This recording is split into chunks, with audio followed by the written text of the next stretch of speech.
Some of you have asked why I don't do the record of the week anymore. Basically, because I completely forgot about doing it. So, this week, just for a bit of fun, I thought I'd do my records of the week. And there are 3 records of the week. The first piece of music is by Savish, and it's a 22-note microtonal 5/4 beat composition. Hearing music like this is really exciting because you suddenly hear new things, and when you hear the chord changes and the way the music's moving, it suddenly becomes really exciting. And I get that feeling that I had when I first really got into music.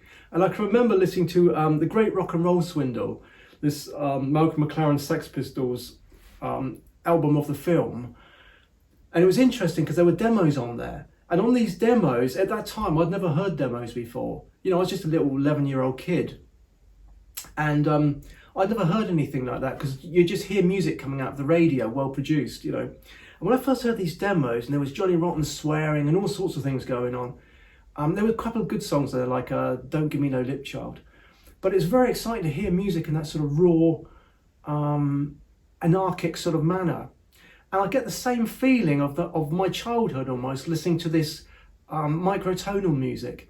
Because when the chords are moving about and they're kind of shifting about, it's like, whoa, really exciting. But the problem I have with this is that it makes me want to get a microtonal guitar. And if I do, I'll get obsessed and I won't stop playing it. And I'll get distracted from all the other things in my life. Because it's just so exciting to listen to. And this guy, Savish, I don't know him, but he's absolutely amazing. And this composition is absolutely brilliant. And the way the chords move and shift about is just absolutely beautiful. Now, some people will say, I don't like microtonal music, it's unemotional, you know, or whatever.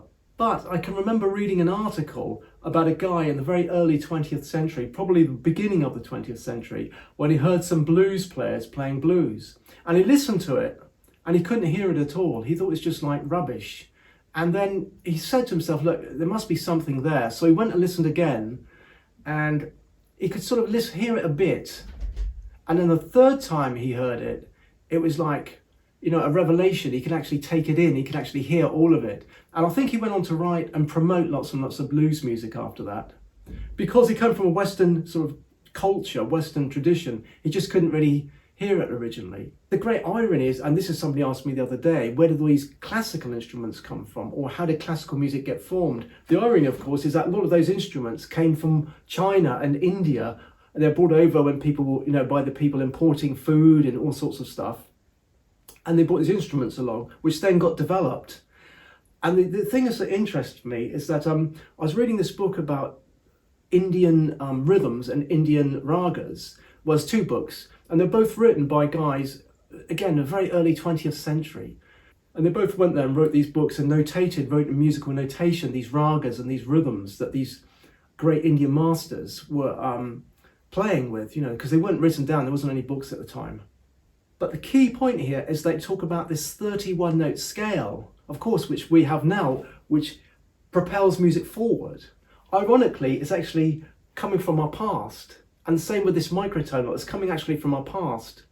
Because in the old days, like from China going into India, with these instruments, these rhythms, this way of counting time, and also these scales, these quarter tones, they would actually hear it and play this music with these scales because they could hear it. And of course, then we've got into this diatonic music, this equal temperament. And of course, a lot of the time, we're actually playing out of tune when we think we're in tune. So when people hear something like Savish's music, they might say, well, that's out of tune. But of course, it might well be in tune in places. This is the great irony of it. And as music goes forward, as you listen to this music, you suddenly realise that we're really coming from the past. It's a great irony, but it makes music really, really exciting because you know there's still water in the well, there's still breath in there, and there's still depth, and it can still go somewhere. So for my first and number 1 record of this week, it would be Savish and Gleam. My second record of the week is by a group called The Original Mirrors, and it's called Dancing with the Rebels. It's a record I've not listened to for years, and finally I listened to it and I didn't realise what a great record it really was. And also Steve Allen, the singer, what a great voice he's got. You know, it's a really, really good song, really powerful and punchy and really good beat as well, really danceable.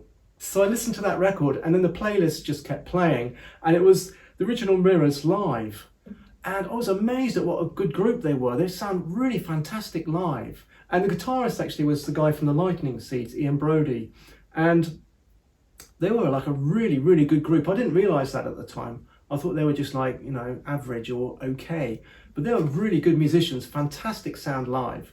So that's the second record that I listened to, and it's great when you go back sometimes and you listen to records you haven't listened to for a long time, because you hear new things and also you hear and perceive it in a very different way. And yeah, I really enjoyed listening to that album, and also a really good version of Reflections by the Supremes. My third and last record of the week is Daewoo and her interpretation of Arnold Schoenberg's Opus 11. Now, a lot of people don't like Schoenberg or 12-tone, but she plays it in such a way, she plays it almost like a romantic composer has composed it. She plays it with this very romantic touch and with this amazing dynamic with loud and soft pianoforte.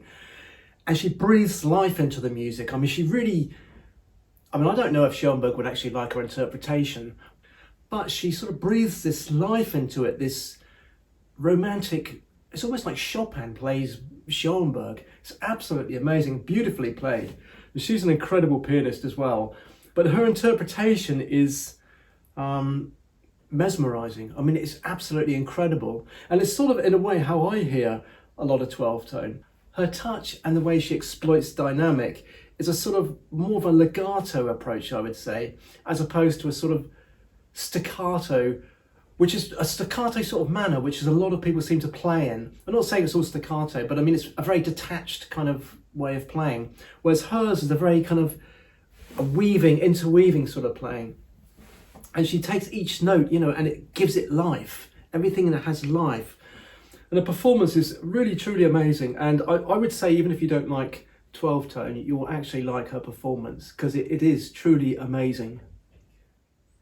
Anyway, if this video was of any use, then please smash the subscribe button. That really does keep the channel going. Smash the like button. That helps me enormously with the algorithm. Click the notification button if you like the video, and write a comment if you want. And I'll see you all in the next video. And thank you for watching.